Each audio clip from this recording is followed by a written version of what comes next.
Hello everyone, मैं हूं आपका मैथ्स एजुकेटर और मेंटोर अक्षय अग्रवाल। स्वागत करता हूं आप सभी का आपके अपने YouTube channel learn for class 12th पर। तो अब आप लोग क्लास 12th में आ चुके हैं, जो भी बच्चे हैं।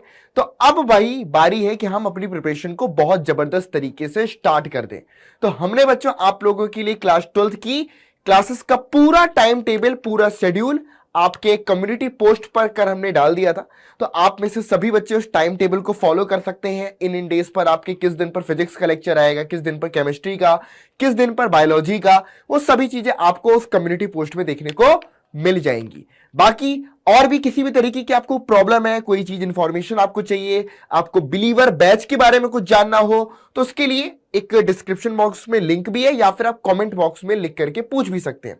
तो चलिए जी स्टार्ट करते हैं। रिलेशन एंड फंक्शन का जो पहला लेक्चर बच्चों हुआ था, उसमें हमने टाइप्स ऑफ रिलेशन के बारे में डिस्कस किया था कि रिलेशन के क्या क्या टाइप्स होते हैं। अगर आप याद करें तो 11th क्लास में बच्चों जब आप दूसरा चैप्टर पढ़ रहे थे, जिसमें आपने रिलेशन भी पढ़ा था और फंक्शन भी पढ़ा था, तो रिलेशन एंड फंक्शन आप ऑलरेडी 11th क्लास में पढ़ के आए थे। लेकिन यहां पर हम टाइप्स ऑफ रिलेशन और आज की इस क्लास में बच्चों हम टाइप्स ऑफ फंक्शंस के बारे में डिस्कस करने वाले हैं। तो पूरे लेक्चर को एंड तक देखिएगा, एक एक चीजें बेसिक कॉन्सेप्ट के साथ में आपको समझाऊंगा, ताकि आपके डाउट सारे के सारे क्लास में ऑटोमेटिक वीडियो को देखने के बाद क्लियर हो जाए। चलिए स्टार्ट करते हैं। तो टॉपिक में तो बच्चों ऑलरेडी मैं आपको बता ही चुका हूं कि यहां पर सबसे पहले टाइप्स ऑफ रिलेशन, उसके बाद function and types of function, ये आज की क्लास में हम डिस्कस कर रहे हैं। इनवर्स ऑफ फंक्शन जो है वो हम आपका नेक्स्ट क्लास में डिस्कस करेंगे। उसके बाद कंपोजिशन ऑफ फंक्शन, तो ये दो टॉपिक होंगे जो आपके नेक्स्ट क्लास में डिस्कस होंगे। चलिए तो स्टार्ट करते हैं बच्चों। सबसे पहली डेफिनेशन फंक्शन के साथ में, ठीक है। फंक्शन क्या होता है?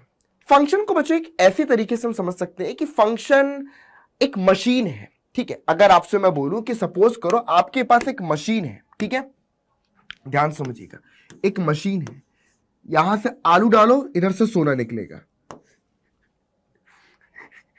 मशीन कौन सी है बच्चों? इधर से आलू डालो, यहां से सोना निकलेगा, ठीक है, वो वाली मशीन नहीं है। एक सिंपल सी बात करते हैं, एक मशीन का काम क्या होता है? एक मशीन का काम होता है कि उसको जिस चीज के लिए डिफाइन किया जाता है ना, या जिस चीज के लिए उसको डिजाइन किया जाता है, वो पर्टिकुलर सिर्फ उसी टास्क को बार बार बार बार बार बार क्या करती है? उसको कंप्लीट करती है, उस टास्क को एग्जीक्यूट करती है। मतलब कि जिस चीज के लिए उसको डिफाइन किया गया या जिस चीज के लिए उसको डिजाइन किया गया, वही टास्क को वो बार बार आपका एग्जीक्यूट करती जाती है।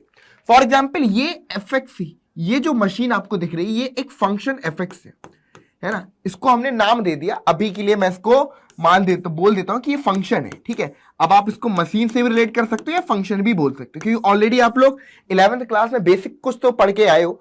लेकिन अब आप इसको ऐसे समझिए कि एक फंक्शन fx है। अब मैं यहां पर ये जो x होता है बच्चों, ये x एक तरीके से हमारे लिए इनपुट होता है। x क्या होता है? इनपुट। अब यहां पर तुम x इनपुट करोगे। अब x क्या हो सकते हैं? x आपका मान लो कोई रियल नंबर हो सकता है। अगर आप रियल फंक्शंस को डिफाइन कर रहे हो तो डिपेंड करता है कि उस फंक्शन का डोमेन क्या है ना। फॉर एग्जाम्पल जैसे कि राहुल बाबू बोल रहा हूं, सॉरी, जैसे कि राहुल गांधी जी ने एक बहुत बड़ी बात बोली कि इधर से आलू डालो, यहां से सोना निकलेगा, ठीक है।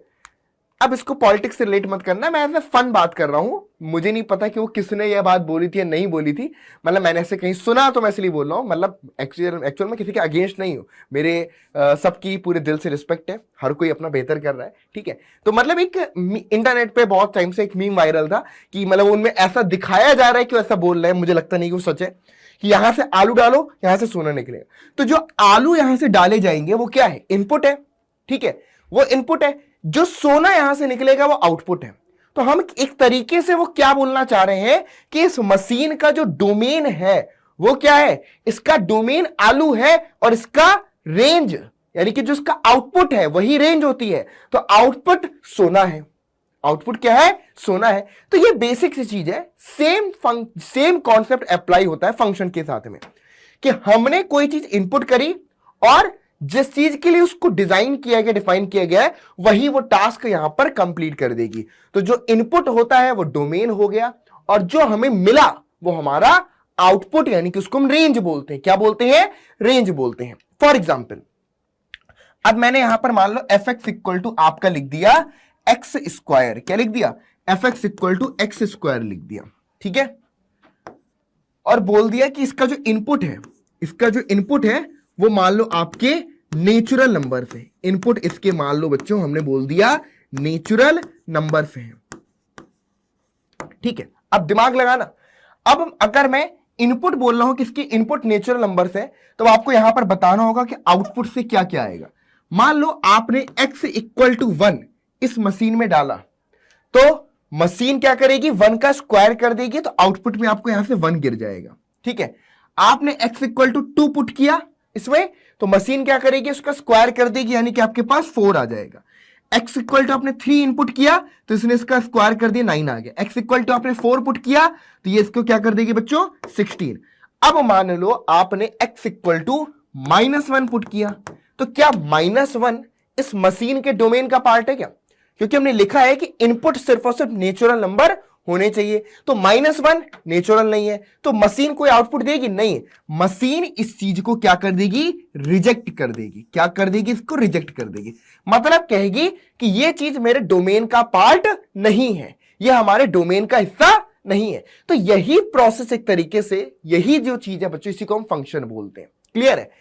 और इसको एक तरीके से और समझ सकते हैं कि अगर कोई फंक्शन है ना, फॉर एग्जाम्पल अगर कोई मशीन है, ये जिस चीज के लिए डिफाइन है वही आउटपुट में दे रही है, तो मशीन ठीक है।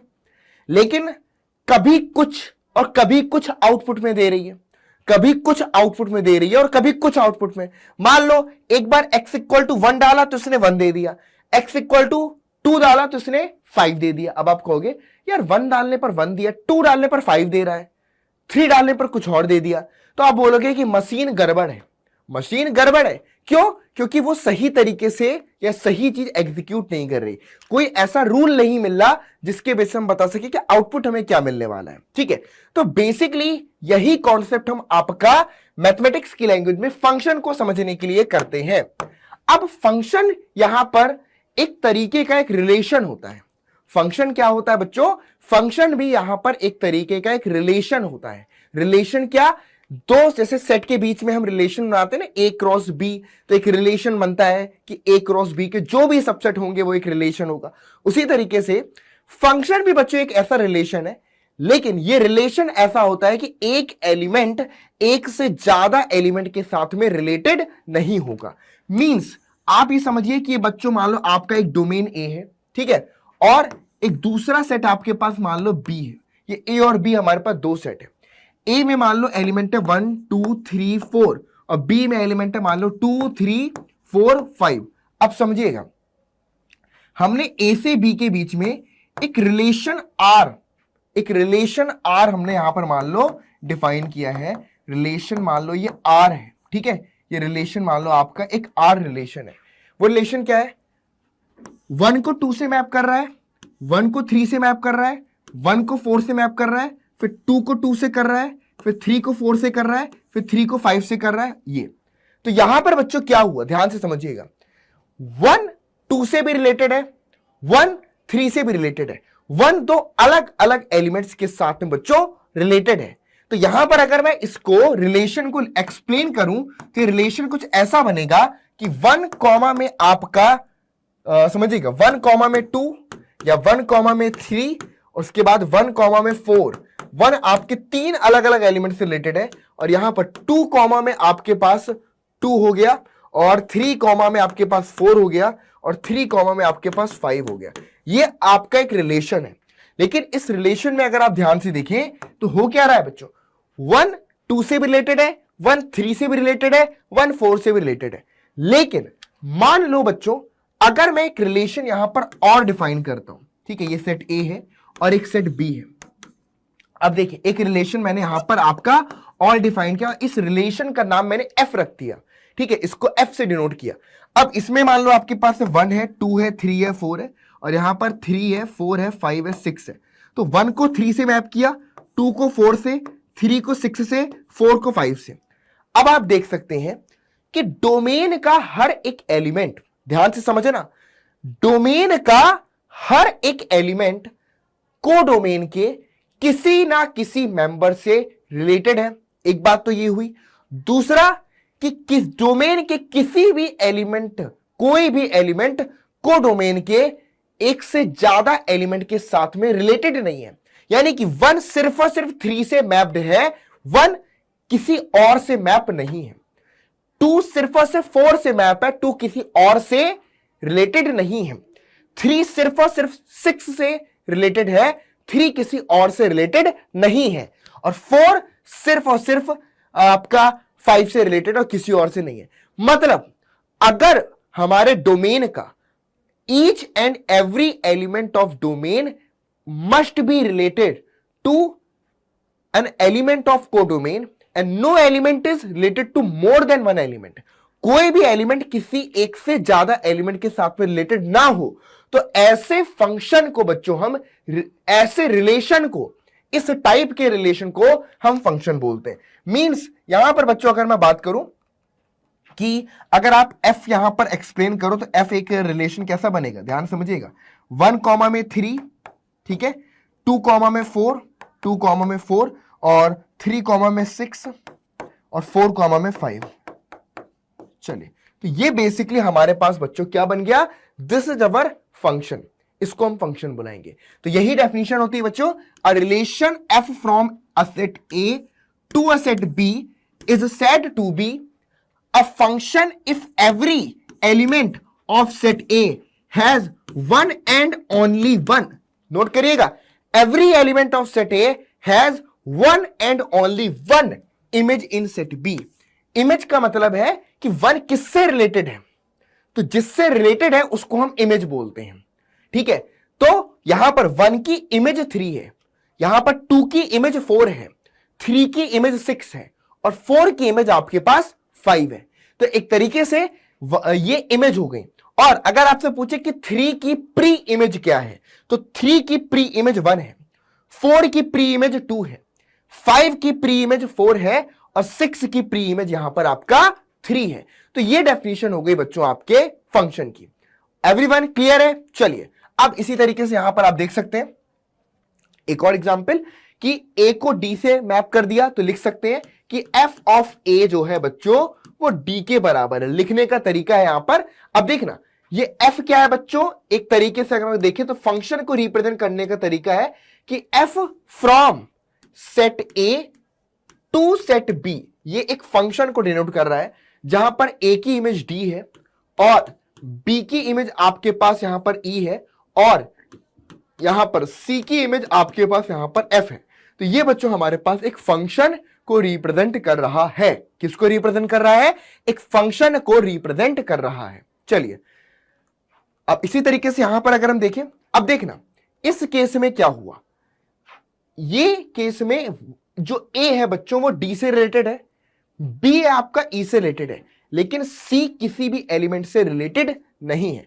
तो यहां पर कहानी क्या हो गई कि हमने क्या बोला था कि फंक्शन किसको बोलते हैं कि if each and every element of domain has one and only one image in set B, ठीक है, डोमेन के हर एक एलिमेंट की इमेज सेट बी में होनी चाहिए, हर एक एलिमेंट की केवल और केवल एक इमेज होनी चाहिए। लेकिन यहां पर ए की इमेज है, बी की है, लेकिन सी की कोई इमेज नहीं है, तो सी किसी से भी रिलेटेड नहीं है। दैट्स वाई ये फंक्शन को डिनोट नहीं करता, ये हमारे पास फंक्शन नहीं होगा, नॉट अ फंक्शन।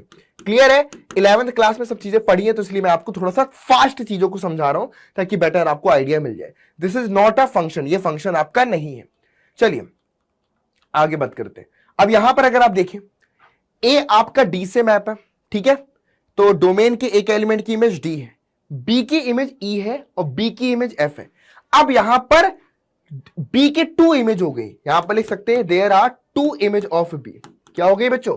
यहां पर 2 इमेज ऑफ बी, बी की 2 इमेज हो गई।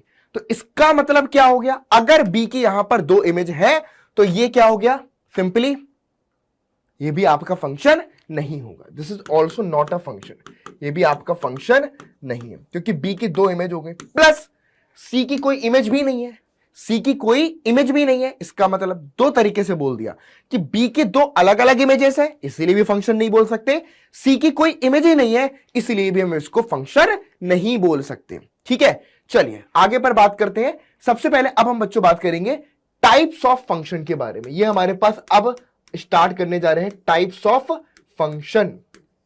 क्लियर है? टाइप्स ऑफ फंक्शन के बारे में। ओके, अब फंक्शन के क्या क्या टाइप्स हैं इन बारे में बात करते हैं। सबसे पहले क्या है, a function f from A to B, a function f from A to B is said to be one one. One one को हम बच्चों साथ ही साथ इंजेक्टिव भी बोलते हैं, इस चीज को थोड़ा सा दिमाग में रखना और नाम से समझ में आ जाएगा। 1 to 1, नाम से समझ रहा हूं, 1 to 1। A function f from A to B said to be 1 1 या 1 to 1 या injective if every element of A is related to one element of B।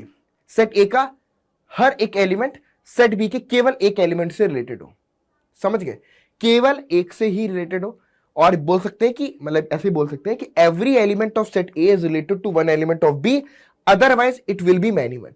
अगर सेट A का कोई दो एलिमेंट किसी एक एलिमेंट से रिलेटेड हो गया तो 1 1 नहीं होगा। बहुत सिंपल सी लैंग्वेज में समझाऊंगा, मतलब आप इसको ऐसे देखिए। देखिए यहां पर आप देख सकते हैं, ए को आपने डी से रिलेट कर दिया, बी को आपने ई से कर दिया, सी को आपने एफ से कर दिया।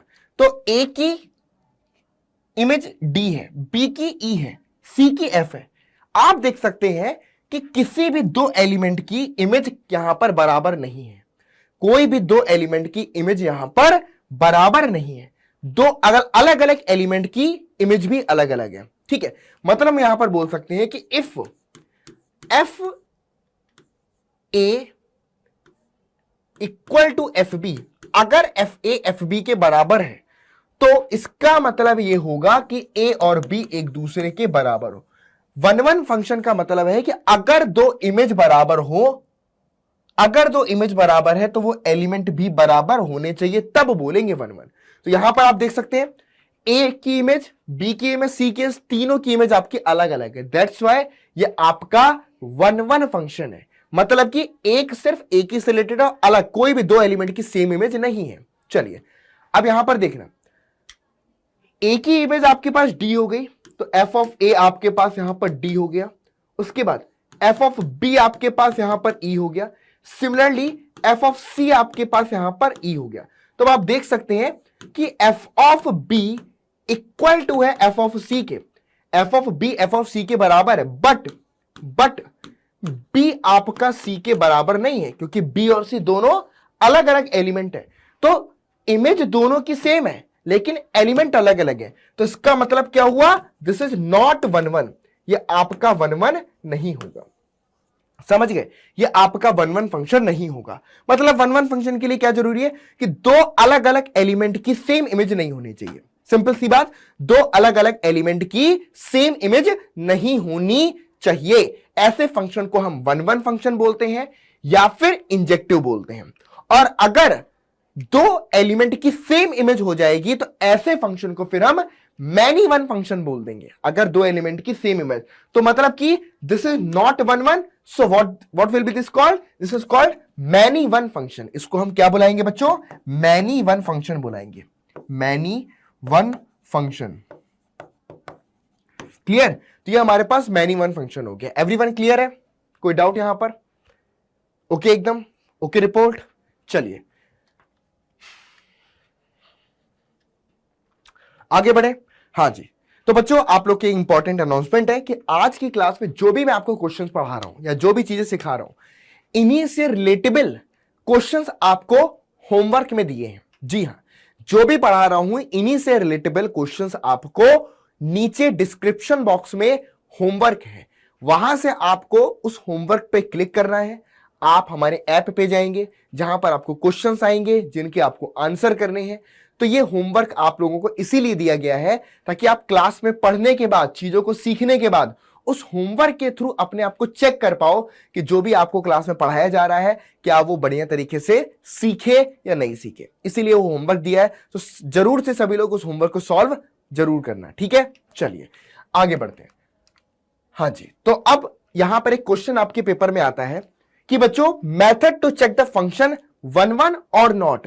किसी फंक्शन को 1 1 चेक करना है कि वो 1 1 है या नहीं, तो क्या करेंगे। तो सबसे सिंपल सा काम है कि आपको क्या करना है, एक काम करना है कि दो एलिमेंट लेने हैं x1 और x2 मान लो, और लिखना है कि x1 x2 क्या है, उस फंक्शन के डोमेन को बिलोंग करते हैं, उस फंक्शन के डोमेन को बिलोंग करते हैं। अब आप यहां पर अज्यूम करोगे कि let if f of x1 f of x2 के बराबर है।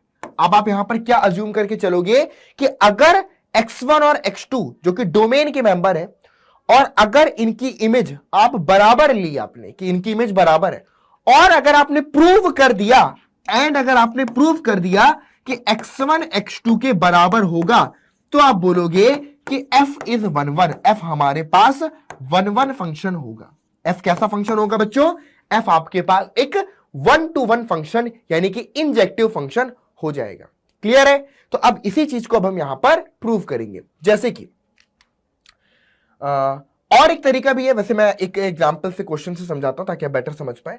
हाँ जी, एक सेकेंड, एग्जांपल कहां गया? 1 1 एंड ऑन टू दोनों ही आ गए। चलिए कोई बात नहीं, फॉर एग्जाम्पल मैंने आपको यहीं पर एक्सप्लेन कर देता हूं, ठीक है। चलो, f of x equal to, मान लो मैंने यहां पर लिख दिया आपके पास 2x प्लस में 5, ठीक है। F x equal to 2x plus में 5 एक फंक्शन है जो कि r से r पर डिफाइंड है। r से r का मतलब समझ गए? रियल नंबर भी डोमेन है, रियल नंबर इसका को डोमेन है। तो f x equal to 2x plus 5 आपका r टू r डिफाइंड एक फंक्शन है। अब आपको यहां पर क्वेश्चन में चेक करना है, चेक वेदर इट इज 1 1 और नॉट। ये आपका 1 1 है या नहीं, 1 1 और नॉट, ये 1 1 है या नहीं, इसको आपको चेक करना है। F x equal to 2x plus 5, तो क्या करेंगे बच्चों? लेट सपोज सबसे पहला काम कि x1 और x2 लोगे जो कि हमारे पास इसके डोमेन को बिलोंग करते हैं। किसको बिलोंग करते हैं? हमारे पास फंक्शन f के डोमेन को बिलोंग करते हैं। x1 और x2 दो नंबर लिए जो कि हमारे डोमेन के मेंबर है। अब मैंने अज्यूम किया कि इफ f ऑफ x1 आपका f ऑफ x2 के बराबर है, अगर f of x1 f of x2 के बराबर है, सोचो fx1 fx2 के बराबर है, इसका मीनिंग क्या हुआ? इसका मीनिंग यह हुआ बच्चों, यहां पर लिख देता हूं कि अगर fx बराबर 2x प्लस में 5 है तो fx1 बराबर क्या बनेगा? 2x1 प्लस में 5, और f ऑफ x2 बराबर हम क्या लिख सकते हैं बच्चों? 2 टाइम्स x2 प्लस में आपके पास 5। समझे ना? fx1 अगर fx2 के बराबर है तो अगर मैं इन दोनों को इक्वल रख दूं, मतलब कि 2x1 प्लस 5 को 2x2 प्लस 5 के बराबर रख दूं, तो 5 से 5 कैंसिल, और यहां से आ जाएगा x1 बराबर x2। तो हमने क्या प्रूफ कर दिया? हम लेकर के चले कि अगर fx1 fx2 के बराबर है तो हमने प्रूव कर दिया कि x1 x2 के बराबर होगा। तो दिस इज इंप्लाइज कि f इज 1 1। इसका मतलब क्या हुआ? f आपका 1 1 और इनजेक्टिव फंक्शन है। कैसा बच्चों? 1 1 और इनजेक्टिव फंक्शन है। तो मतलब कुल मिलाकर के आपको एक छोटी सी एल्गोरिदम बस दिमाग में रखनी है, वो ये है कि फंक्शन को 1 1 शो करना है तो पहले इसको अज्यूम करो कि if f of x1 f of x2 के बराबर है, और प्रूव करो, यानी कि ये चीज आपको प्रूव करनी होगी, इस बात को कि प्रूव करो कि x1 इक्वल टू x2। अगर आप ऐसा प्रूव कर ले गए, इसको सपोज करके ये अगर आप प्रूव कर ले गए तो फंक्शन आपका 1 1 है। अगर इसको लेकर के ये आप प्रूव नहीं कर पाए तो फंक्शन आपका 1 1 नहीं होगा। क्या नहीं होगा? फंक्शन आपका 1 1 बिल्कुल भी नहीं होगा, बिल्कुल नहीं हो सकता। ठीक है, चलिए, तो ये हमारे पास बच्चों 1 1 की कंडीशन थी। ओके, उसके अलावा एक और तरीका भी है यहां पर, वो ये है कि अगर हमारे पास फॉर एग्जांपल किसी फंक्शन का ग्राफ गिवन है, आप समझे ना, ये हमारे पास एक फंक्शन है, उसका ये ग्राफ है। कोई बता सकता है किस फंक्शन का ये ग्राफ है? या फिर मान लो, चलो ये मान लो कोई फंक्शन है, उसका ये ग्राफ है fx का। अब आपको चेक करना है क्या ये फंक्शन fx आपका 1 1 है या नहीं है।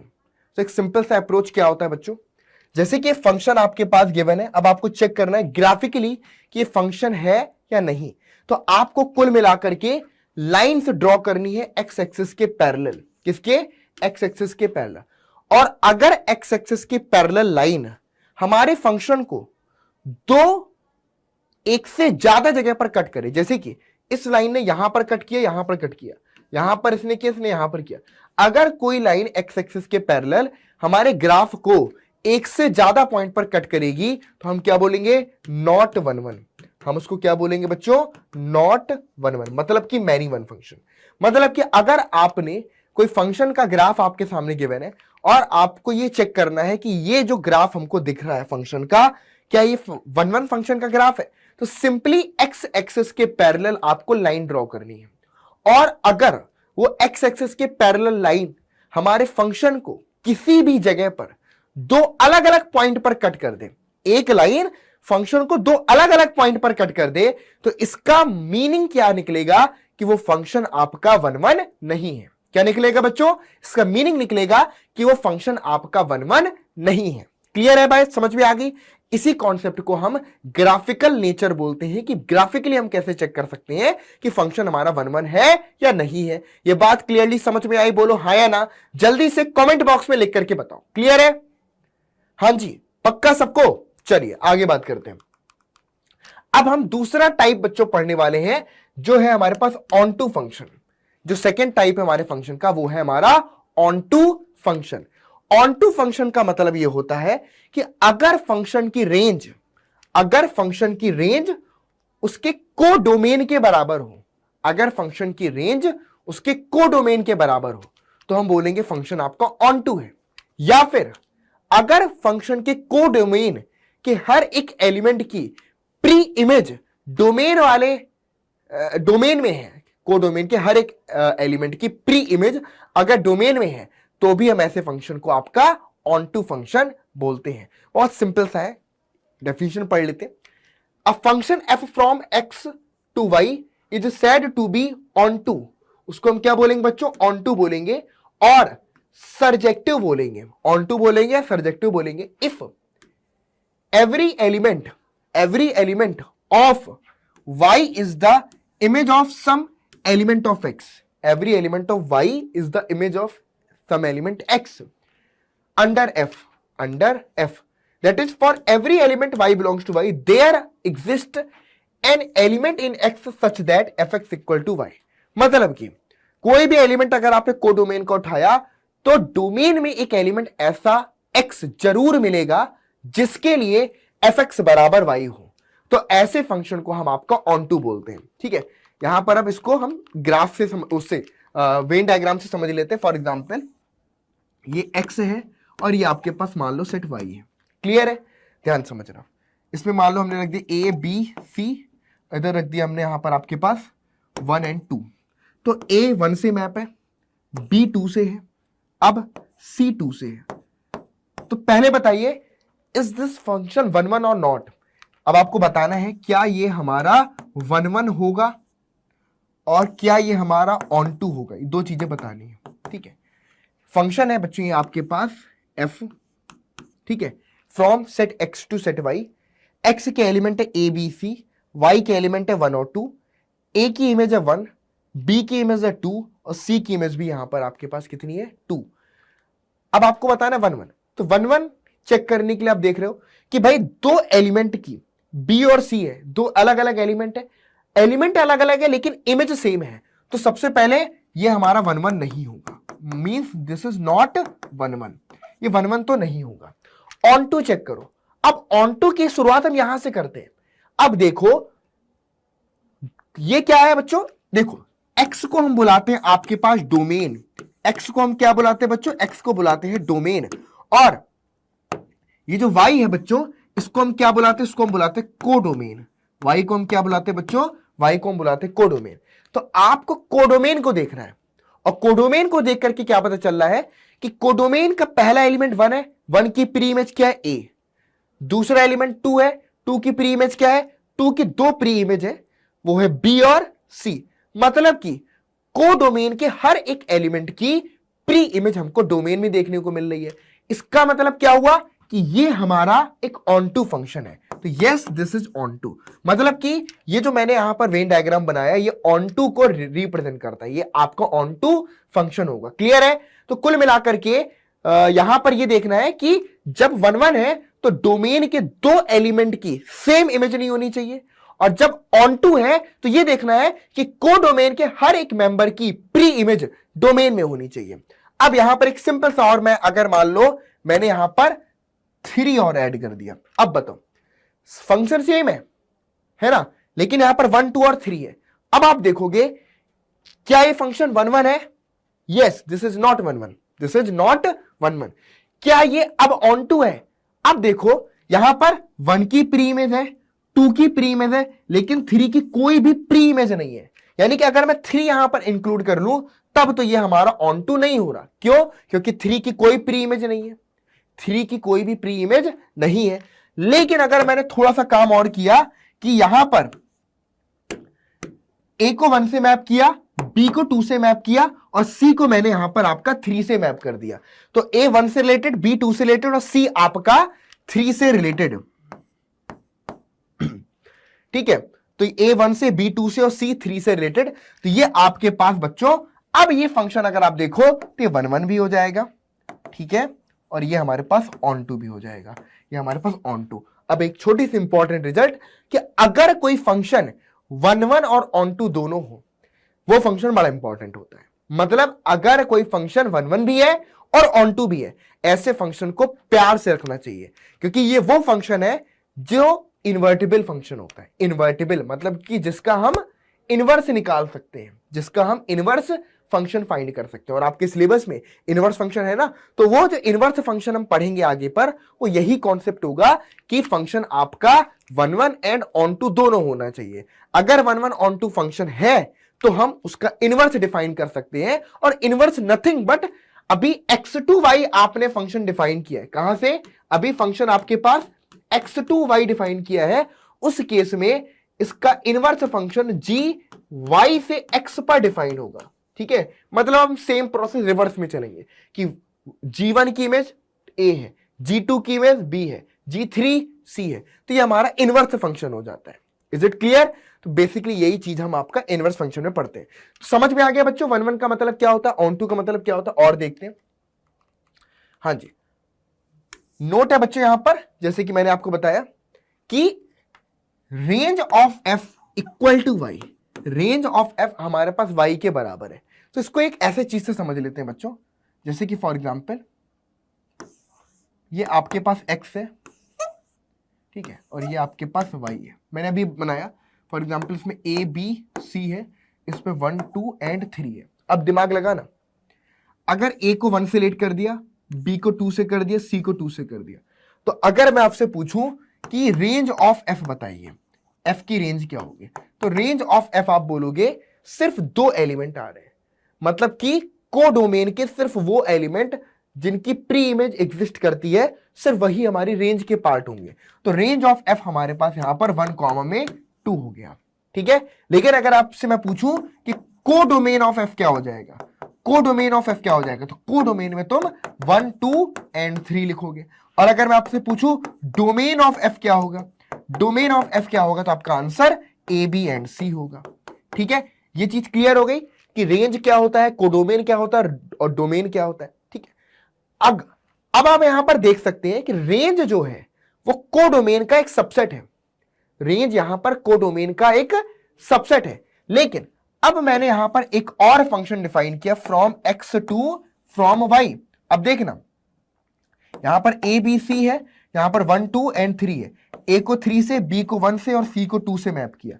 अब आप देखो, अब यहां पर रेंज क्या हो जाएगी, अगर मैं इसकी रेंज देखूंगा तो इसकी रेंज आपके पास 1 2 एंड 3 होगी। ठीक है, और अगर मैं इसका कोडोमेन पूछूंगा तो इसका कोडोमेन आपके पास, ये भी आपके पास 1 2 एंड 3 हो गया। ठीक है, अब आप ध्यान से देखो, इस पर्टिकुलर फंक्शन में जो रेंज ऑफ एफ है वो कोडोमेन के बराबर है। तो जब फंक्शन की रेंज उसके कोडोमेन के बराबर हो जाए, है ना, जब फंक्शन की रेंज उसके कोडोमेन के बराबर हो जाए, तो ऐसे फंक्शन, मतलब ऐसे फंक्शन ऑन टू होते हैं। तो मतलब सिंपली ये भी चेक कर लो कि फंक्शन की रेंज क्या है। अगर फंक्शन की रेंज कोडोमेन के बराबर है तो ऐसा फंक्शन भी हमारा ऑन टू फंक्शन होता है। कैसा फंक्शन होता है बच्चों, ऐसे फंक्शन को भी हम आपको ऑन टू फंक्शन बोलते हैं। इज इट क्लियर और नॉट? सिंपल है फंडा, दिमाग से कॉन्सेप्ट को समझ करके चलना, क्योंकि यही चीज आपको एग्जाम में कॉन्सेप्ट क्लैरिटी देती है। चलिए अब यहां पर one one and onto, जैसे कि मैंने आपको बताया कि a function f from x to y is said to be one one and onto और बाइजेक्टिव, है ना। अब एक छोटी सी चीज यहां पर और इंपॉर्टेंट बताऊंगा, अगर कोई फंक्शन वन वन है, सिर्फ और सिर्फ वन वन है, तो उसका एक और नाम भी होता है जिसको हम बोलते हैं इनजेक्टिव, जो कि अभी मैंने आपको पढ़ाया भी था, ठीक है। अगर कोई फंक्शन सिर्फ और सिर्फ ऑन टू है तो उसको हम सरजेक्टिव बोलते हैं। क्या बोलते हैं? सरजेक्टिव बोलते हैं, ठीक है। और अगर कोई फंक्शन आपके पास वन वन है एंड ऑन टू है, दोनों ही है, one one and onto दोनों है, तो ऐसे फंक्शन को हम आपका बाइजेक्टिव बोलते हैं। क्या बोलते हैं? बाइजेक्टिव। तो मतलब ये चीज दिमाग में रखना कि कहीं पर क्वेश्चन में इंजेक्टिव लिखा है तो मींस वो फंक्शन आपका केवल और केवल वन वन है। अगर सरजेक्टिव लिखा है तो मतलब वो फंक्शन केवल और केवल आपका ऑन टू है। अगर लिखा है कि वो फंक्शन आपका बाइजेक्टिव है, इट मींस कि वो फंक्शन वन वन भी है और ऑन टू भी है, दोनों ही है, ठीक है। तो जब दोनों चीजें हो गई, ठीक है, तो अब यहां पर बोल रहा है कि अगर function if bijective, if f is both one one and onto, अगर फंक्शन आपका वन वन भी है और ऑन टू भी है। यार समझ में आ रहा है कि नहीं यार? देखो यार, मुझे ना बहुत ज्यादा ये है कि जो भी चीज मैं तुम्हें कम से कम पढ़ाऊं, वो चीज अगर तुम्हें क्लियर समझ में आए, तब तो देखो मेरे पढ़ाने का फायदा है, ठीक है। तभी तो मेरे पढ़ाने का फायदा है। अगर मैं पढ़ा रहा हूं तुम्हें समझ में नहीं आ रहा तो कैसे काम बनेगा? तो जरूर से मुझे कमेंट बॉक्स में लिख करके बताना, क्या जो भी मैं तुम्हें क्लास में डिस्कस कर रहा हूं, जो भी मैं पढ़ा रहा हूं, वो क्लियर तुम्हें समझ में आ रहा है या नहीं आ रहा है। ये चीज मुझे कमेंट बॉक्स में जरूर से लिख करके बताइएगा, ठीक है। चलिए अब एग्जाम्पल्स पर बात करते हैं। पहला एग्जाम्पल आपके सामने, so that the function f from N to N. देखिएगा फंक्शन कहां से कहां पर डिफाइन है बच्चों? एन मतलब कि set of all natural number से set of all natural number तक एन टू एन डिफाइंड है। और फंक्शन गिवन बाई, और गिवन क्या है बच्चों? कि एफ ऑफ वन बराबर एफ ऑफ टू बराबर वन, और आगे पर गिवन है कि एफ एक्स बराबर में आपका एक्स माइनस में one for every x greater than to.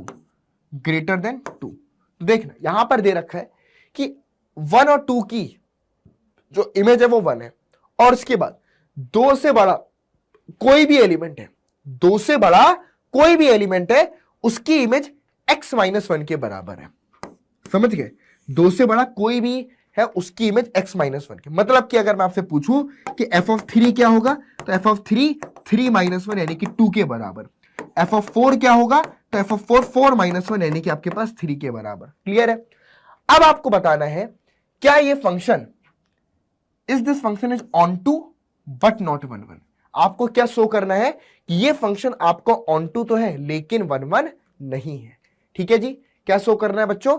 ये फंक्शन आपका ऑन टू तो है लेकिन वन वन नहीं है। देखो ऐसे भी शो कर सकते हो। सबसे पहले आपने एक वेन डायग्राम बना दिया, एरो डायग्राम, मतलब इसको वेन डायग्राम बोलू या एरो डायग्राम बोलू, इससे भी आप एक्सप्लेन कर सकते हैं। देखो एन से एन पर, ठीक है, और ये हमारे पास एफ है। देखना 1 2 3 4 dot dot dot 1 2 3 4 dot dot dot. अब देखना 1 की इमेज कितनी है बच्चों? 1 की इमेज है 1 और 2 की इमेज क्या है 1। देखो तो 1 और 2 की इमेज सेम है, लेकिन 3 की इमेज 2 है, 4 की इमेज 3 है, और एसो ऑन। क्लियर? तो अब आप यहां पर देख सकते हैं कि दो एलिमेंट की सेम इमेज है। ठीक है, हम यहां पर देख सकते हैं कि since f of 1 equal to f of 2 बराबर 1, बट ये जो एलिमेंट है यानी कि 1 और 2 आपस में बराबर नहीं है। ये जो एलिमेंट है 1 और 2 ये आपस में बराबर नहीं है। तो इसका मतलब हो गया कि f इज नॉट 1 1। f आपका 1 1 फंक्शन नहीं होगा। f is not 1 1। f आपका 1 1 फंक्शन नहीं होगा। f is not 1 1। क्लियर है? Simple, f is not 1 1। अब ऑन टू नेस के लिए चेक करते हैं। अगर हम यहां पर देखें कि f ऑफ x बराबर x माइनस 1, आप देखो 3 की 2 है, 4 की 3 है, और यहां पर अगर 5 होगा तो 5 की 4 होगी। तो एक सिंपल सी बात समझना, हर एक एलिमेंट की प्री इमेज दिख रही है, यानी कि 4 की इमेज 5 है, 5 की इमेज 6 होगी, 6 की इमेज 7 होगी। तो आप देख सकते हैं कि since every element of codomain have pre image in domain. ठीक है, देख सकते हो बच्चों, 1 की प्री इमेज 2 है, 1 की प्री इमेज 3 भी है, 1 के पास 2 प्री इमेज है, 2 के पास 3 है, 3 के पास 4 है, 4 के पास 5 है, 5 के पास 6 होगा, 6 के पास 7 होगा, 8 की प्री इमेज है ना, 8 की प्री इमेज 9 होगी, 9 की 10 होगी, 11 की 12 होगी, 12 की 13 होगी, 13 की 14। तो यहां पर आपके पास क्या चल रहा है बच्चों, कहानी कि सबकी प्री इमेज है। तो this is implies that f is onto, f हमारे पास एक ऑन टू फंक्शन है, f इज ऑन टू। अब इसको आप प्रूव भी कैसे कर सकते हो, एक और तरीका है इसको प्रूव करने का, एक और तरीका है देखो या फिर एक और अप्रोच, दूसरा अप्रोच क्या है, let suppose y belongs to n in codomain. अगर आप देखना y belongs to n in codomain, ठीक है, ये कोडोमेन का पार्ट है। अब अगर आप ध्यान से देखो, इफ y equal to 1 then pre image is आपका 1 and 2, pre image is 1 and 2। अगर y आपका 1 के बराबर है तो उसकी प्री इमेज 1 और 2 है। इफ y इज, समझ गए, हाँ जी, if y is greater than equal than 2, अगर y आपके पास 2 से बड़ा या बराबर है, तो ध्यान से देखना, 2 की प्री इमेज 3 है, 3 की प्री इमेज 4 है, 4 की प्री इमेज 5 है, तो pre image of y equal to y plus 1। Note करिएगा, प्री इमेज ऑफ y जो है वो y प्लस 1 के बराबर होगी। क्लियर है, यानी कि अगर आप देखें तो हम बोल सकते हैं कि pre image of y is y plus 1, y की प्री इमेज जो होगी इज y प्लस 1। तो अब आप देख सकते हैं कोई भी y तुम कोडोमेन का लोगे 2 या 2 से बड़ा, उसकी प्री इमेज उससे एक ज्यादा। तो ये चीज अगर तुमने एक्सप्लेन कर दी तो यहां से भी तुम लिख सकते हो कि every element of codomain has pre image in domain. Codomain के हर एक एलिमेंट की प्री इमेज डोमेन में है। तो ये भी हमको स्पेशली क्लियर करेगा कि फंक्शन आपका ऑन टू है। ये बात क्लियरली समझ में आई या नहीं आई, फटाफट से नोट कर लीजिए, ठीक है।